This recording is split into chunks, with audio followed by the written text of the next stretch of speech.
দর্শক, আপনারা দেখেই বুঝতে পারছেন এটা কি ঘাস। একটু মাটির উর্বর হোক বা না হোক, সে যেন বালির মধ্য থেকেও ঘাস বেরিয়ে আসতে চেষ্টা করে।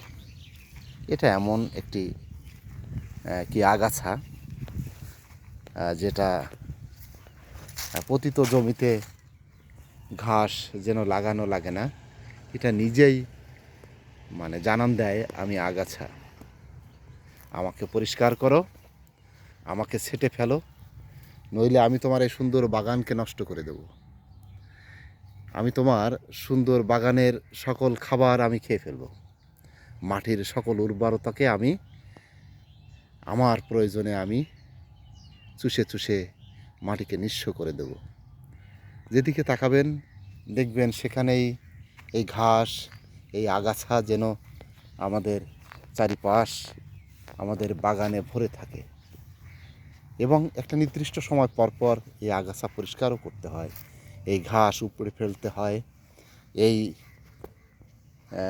সবজিগুলোকে, এই আমাদের লাগানো গাছগুলোকে বড় করে তুলতে এই আগাছাগুলো পরিষ্কার করতে হয়। এটা মানুষের জীবনও। আমরা যখন চলতে থাকি, সেই ছোটোবেলা থেকে আস্তে আস্তে বড় হই, বেড়ে উঠি, সমাজে অনেক মানুষের উৎসাহ, অনুপ্রেরণায়, সহযোগিতায় আমরা জীবনকে সুন্দর করি। আবার কিছু মানুষ আছে যাদের নেতিবাচক ভাবনা এবং ষড়যন্ত্র এবং মানুষের ভালো মেনে নিতে না পারা মানুষগুলো হিংসা, ঈর্ষায় মানুষ এই আগাছার মতো আমাদের চারিপাশে ছড়িয়ে থাকা সে মানুষগুলোকে মাঝে মাঝে আগাছার মতো করেও উপড়ে ফেলতে হয় জীবনকে সুন্দর করতে। আপনি সব কিছুকে একসাথে নিয়ে বাঁচতে পারবেন না, বড় হতে পারবেন না। এই বড় বট গাছটার মতো একটি গাছ তৈরি করতে গেলে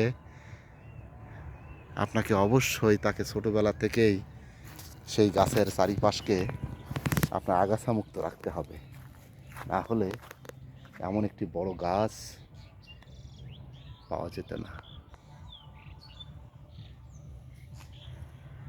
ঠিক একইভাবে এই বাগানটাকে সুন্দর করতে হলে, এখানে আরও সবজি চাষাবাদ করতে হলে, এই মাটির সর্বোত্তম ব্যবহার করতে হলে, এই পৃথিবীকে আরও বেশি সৌন্দর্যমণ্ডিত করতে হলে, এই প্রকৃতি আরও মনোগ্রাহী করে তুলতে হলে অবশ্যই আমাদেরকে এই আগাছা মুক্ত করতে হবে।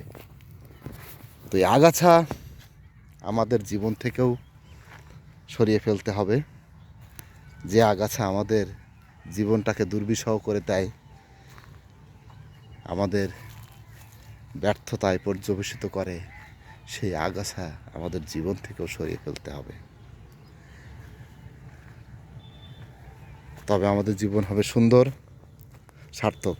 অনেক সময় কষ্টের হয়, অনেক সময় মানুষের জীবন থেকে কিছু মানুষকে সরিয়ে ফেলতে কষ্ট হয়, এবং এই কষ্টটাকে সহ্য করার মতো শক্তিও আমাদের রাখতে হবে।